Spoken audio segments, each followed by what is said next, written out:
Every SCP escape scenario are explained in 8 minutes.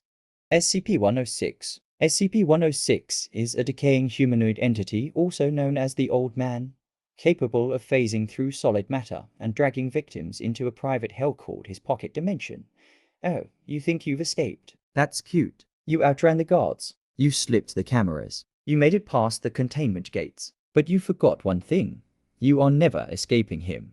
106 doesn't chase you. He lets you run. He lets you hope. He oozes out of a wall like moldy regret, pauses to rot the floor beneath him, and drags his decrepit skeleton frame through time like a wet trash bag filled with war crimes. He sees you trying to crawl through a vent. He'll let you. He's patient. He's sadistic. He's retired Grandpa Death. And the only thing worse than dying is being interesting enough for him to toy with.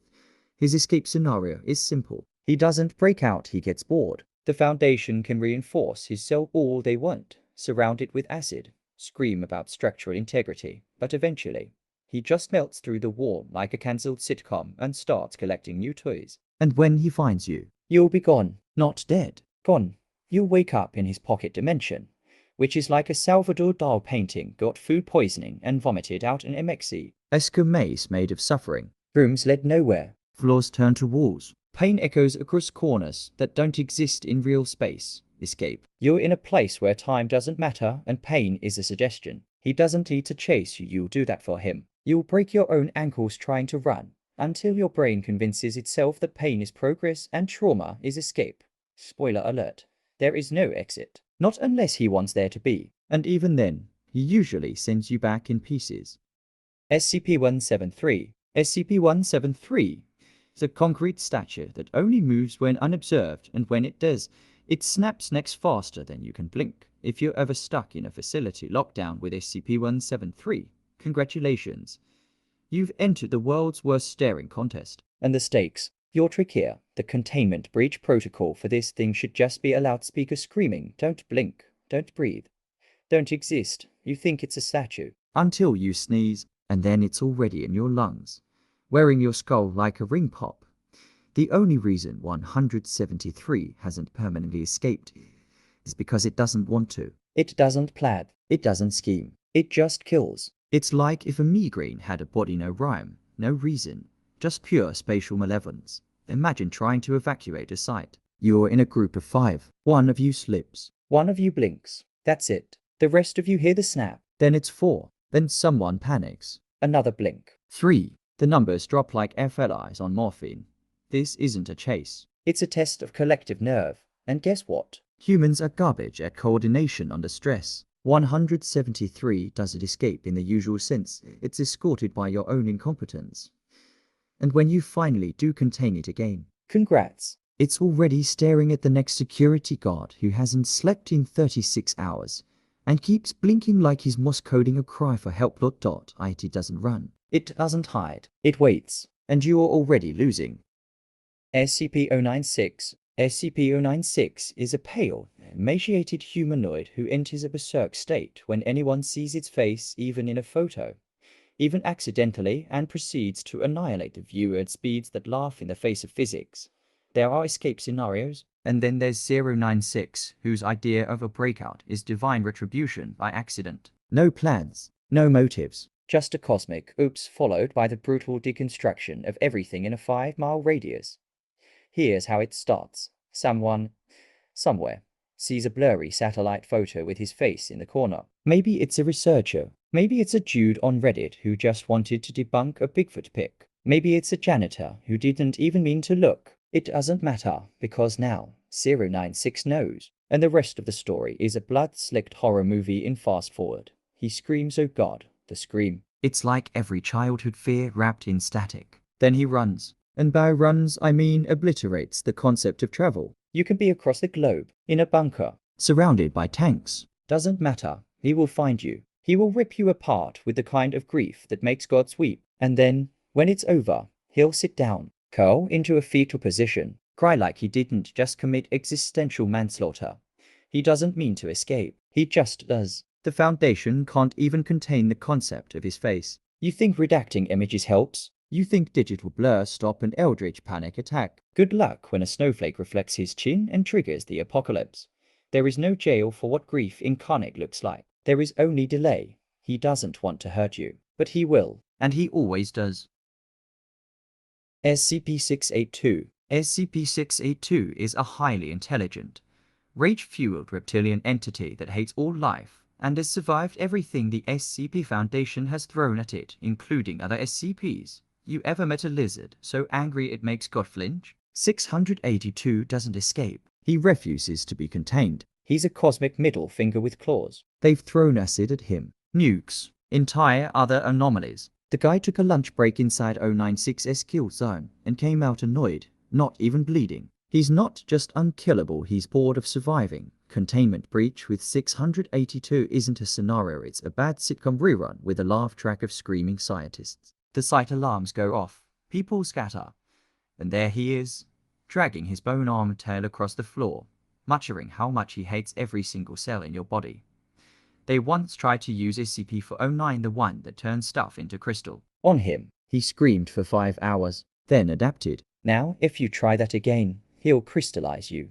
He doesn't break out. He evolves around the idea of being caught. He treats walls like suggestions and guards like unseasoned snacks. He's the physical embodiment of containment failure. And worse, he's learning. Every attempt just makes him madder and smarter. And the wild part, he talks. He speaks in a voice like boiling metal and contempt. And if you ever get close enough to hear it, it'll be the last TED talk you attend. Because halfway through explaining why you don't deserve to exist, he'll chew through your femur like beef jerky ... in no prison. No cure, no hope. Just reptilian wrath dressed in unstoppable evolution. He's not a creature. He's the Foundation's karma. SCP-055. SCP-055 is an anomaly that actively resists all forms of memory and description, meaning no one can remember what it is, only that it exists and is being contained. Probably. Let's just take a moment to appreciate the absolute existential dread this one brings to the table. SCP-055, or rather, not SCP-055, because you can't even name it properly, doesn't need to break out. It just isn't contained. And no one can remember why they thought it ever was. This thing isn't a monster. It's a conceptual hemorrhage. You read the file, turn away, and boom, gone. You forget what you just read. You forget that you're forgetting. And the worst part, you think you're fine. It's the equivalent of locking a ghost in a cell. But every time you check the cell, you forget what you were looking for and leave humming a tune. Escape. It escapes every second of the day, because it's never actually in. The Foundation thinks they have it, sure. They point to a room, say that's where 055 is, and then 5 seconds later, they're discussing lunch plans and why that room is empty. There's a terrifying implication here. What if it's been wandering around the facility the whole time? What if it's not just one thing? What if it's already left and no one noticed because they can't know they noticed? It's the horror of blank space. It's mental static. It's anti-information, the shadow of awareness. A cognitive jump scare you can't scream at because you forgot what scared you in the first place. It doesn't escape. It unhappens. SCP-2317. SCP-2317 is the final surviving subject of the 231 Ritual Containment Protocol, which is maintained to prevent a catastrophic end of the world-class scenario known only as the Scarlet King. I don't want to talk about this one. Seriously, I shouldn't. But fine. You asked for escape scenarios, and this is the worst-case version of oops. See, SCP-231 isn't one entity, it was a group. A series of 7 girls, all victims, all part of something ancient and monstrous. And now there's one left, SCP-2317. She's not dangerous. She's not hostile. She's just there. And she's the cork in a bottle full of hell. There's a procedure. A daily ritual so classified, so brutal, even reading about it wrong can trigger psychological damage. It's called Procedure 110 Montauk. And the only reason the world still spins is because this ritual never stops. Now imagine that breaks down. The site loses power. The containment door opens. The ritual doesn't happen. What escapes isn't just a creature. It's the Scarlet King. You want escape scenarios? Picture a universe in labor, and the baby being born is a god made of war crimes and broken promises. He doesn't want to kill you. He wants you to live long enough to feel your species end. This isn't a lizard getting loose. This is a conceptual pregnancy rupturing reality. The Foundation doesn't even talk about 231 unless they have to. Because it's that cursed. The girl isn't the threat. The girl is the seal. The human duct tape holding a mythological damnation engine in place. She doesn't escape. But if she ever does, you wish you died quietly. SCP-701. SCP-701 is a play of full theatrical script titled The Hanged King's Tragedy that, when performed, triggers mass hysteria, hallucinations, violence, and often ends with an unscripted ritual hanging. And something stepping onto the stage. This one doesn't have a cell. You can't put a paperclip on a PDF and call it containment. 701 isn't locked up, it's leaking. Leaking out of university archives, regional libraries, dusty theater storage closets run by people who think tragedy is just dramatic lighting and fake blood.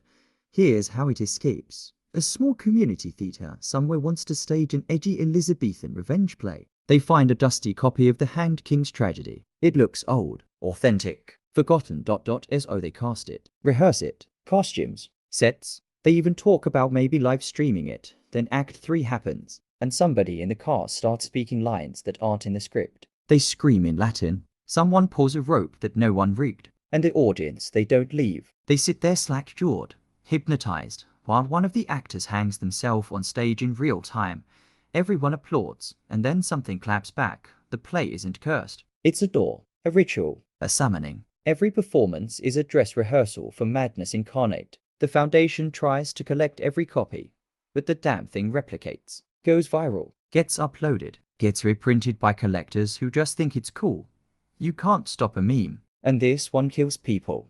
This is an escape scenario disguised as a cultural event. Imagine turning on TikTok and halfway through some kid's monologue challenge, you start hearing the Hand King's voice.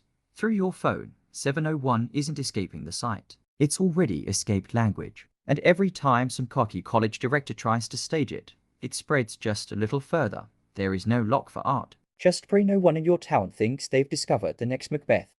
SCP-993. SCP-993 is a children's TV show called Bobble the Clown, which cognitohazards anyone under 10 into an unstoppable trance while transmitting knowledge of torture, murder, and brainwashing techniques. Bobble is a clown. Bright colors, squeaky shoes, That grin too wide. a voice that sounds like cotton candy dipped in meth and contempt. The kind of clown that crawls into your dreams and builds IKEA furniture out of your trauma.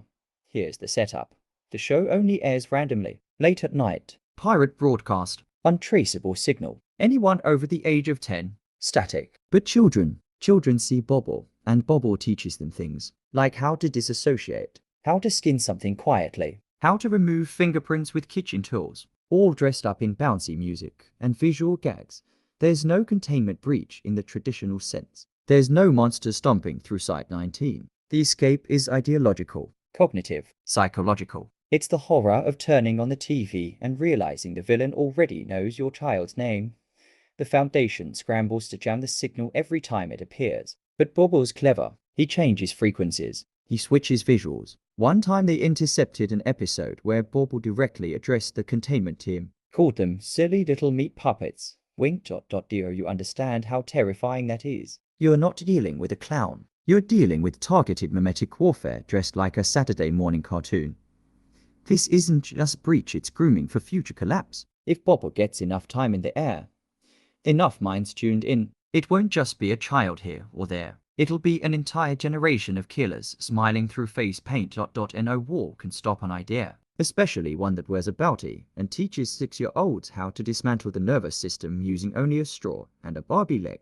You think the Joker is bad? Bobble doesn't joke. he educates.